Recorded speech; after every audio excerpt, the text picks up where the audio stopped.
In this video, I'm going to explain the snowball effect and specific examples from the beginning of my real estate career that led to massive success. Hi, I'm Mikesh, and on this channel I share proven strategies and tools that I use to grow and scale my real estate business and become a top producer. So at the time of this video, it's -6 degrees here in Bozeman, Montana, and I thought, man, this will be the perfect day to talk about the snowball effect. Now, what is the snowball effect? The snowball effect is this idea that if we're at the top of a mountain and we make a snowball and we roll it down the mountain, the snowball is going to pick up speed, it's going to pick up velocity, and it's also going to pick up size. And by the time it gets to the bottom of the mountain, it's basically an avalanche. It's a giant boulder of snow. So as it relates to real estate, what are things that we can do early on in our career when we're new, or maybe even when we're not new, but we need a jump start? We need to re-engage. We need to get things going again. Maybe we've fallen off. Maybe we stopped doing the things that led us to success in the first place. You really need the snowball effect to take place for you. So I'm going to share with you a couple stories to help illustrate this from early on in my real estate career. The first person I want to talk to you about to illustrate the snowball effect is Liz and Thomas.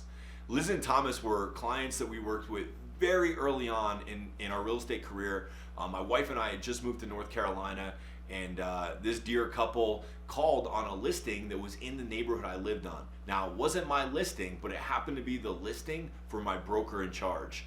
And my broker in charge wasn't available, but he knew I lived in the community, so he called me. The problem is that we were just getting started, and I had multiple jobs, and I happened to be about 45 minutes away from my house, from my neighborhood, at one of those jobs. But when the broker in charge called me, I immediately said, yup, I'll be right over and I'll be happy to do that. Because I had a secret weapon in my back pocket, and that was my wife, Jennifer. And Jennifer had just gotten licensed, but she was at home with our new baby girl, Jane, and she had never shown a house before. But I called her up and I said, hey, you gotta run across the neighborhood and go open up this house for Liz and Thomas. She was, as you can imagine, very nervous about doing so. I'd never done so before. But I said, just show them the property and keep them there until I get home, and I'm about 45 minutes away. So Jennifer went over and showed the house, and I came into the community and they weren't there. And I reached out to Jennifer and I found that she couldn't keep them at the house because they didn't like the house, but she was smart and savvy enough to take them to the neighborhood pub and get a drink with them. So I show up, I get to meet Liz and Thomas, and it was just this whatever it takes mentality. And it was out of that showing and out of the relationship that we built with Liz and Thomas that not only did we sell Liz and Thomas a house, but we helped them sell and buy another house shortly thereafter. Then we helped their family and their friends and their dad, and it was just this never-ending spring of business that all happened because we were able to say yes and take one action, albeit uncomfortable for us, and get into action. And that was one thing that we needed to do. So if you're listening to this right now, I want to encourage you to just be willing. Just be willing to do whatever it takes. Be willing to say yes.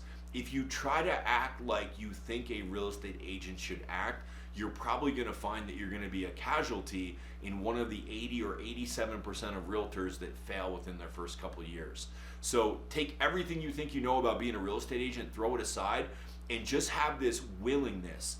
Have this willingness to burn the boat and go all in and do whatever it takes. I think a whatever it takes mentality is missing from a lot of agents, and I think it's critical to your success. The next people that I want to tell you about to illustrate this story of the snowball effect is Jason and Dana.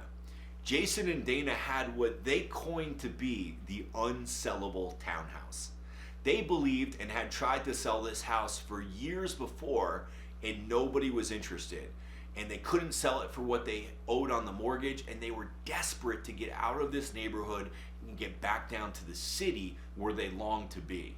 And so they came into my world, and I was introduced to them, and I went over and I did a listing presentation, and sure enough, there was very few comparables. It looked like it was going to be an uphill battle, but I said, I'm willing to take on the challenge, guys. And what I did is I did everything I possibly could. Now, I said, okay, we're going to do an open house, and we're going to do open houses until it sells. Meaning if I don't get the result this weekend, I'll be back next weekend and the next weekend and the next weekend and the next weekend. And as I started to do these open houses and got no results, I said, okay, I have to do more. So what can I do more? So I kind of looked at the landscape and where the property was, and I noticed that there was a Walmart that was pretty close to the house, maybe within a mile or two of this townhouse. And I noticed that the Walmart was always full. And what I wanted was my open house to be full. And I was like, man, if I could just get more people through, I think they'd see how well cared for it was. And I think somebody would find a home for this place here. So we went to the Walmart and we put an open house flyer under the windshield wiper of every car in the parking lot. And I did that personally. So again, what are you willing to do? And while I was doing that, I'm so grateful that I was able to shoot a quick video and text that to him and share that with him, because that went viral with all their friends. We did sell the townhouse. I sold it to one of my own buyers that I found for them. They deemed me a hero. They shared that video clip with all of their friends, and they told everybody they knew about me, and they became just amazing clients. And many referrals and different things came out of that that benefited me during my career. All right, the last story that I'm gonna help to illustrate this point is my good friends and clients, Dan and Robin.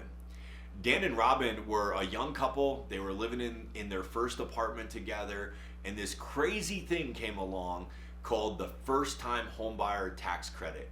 And what it essentially meant was that if you were a first-time homebuyer, you would get $7,000 from the government for buying a home. And I took advantage of this offer, and I really just tried to put myself in the shoes of like, who would this really interest? Like, who would move somebody to action on this? And I identified that people that were living in these apartments in my market were spending more on rent than it would cost for them to get into an entry-level home in our market. And in many cases, an entry-level home was significantly nicer than the apartment. More space, garage, yard, all these things. And on top of that, they could get $7,000 for doing so. So I helped Dan and Robin get into their first house. They got the $7,000 tax credit, and we threw a housewarming party for them. And for this housewarming party, you know, I recommend you do all the catering, you do the invites, you get the list together, and you really throw a party.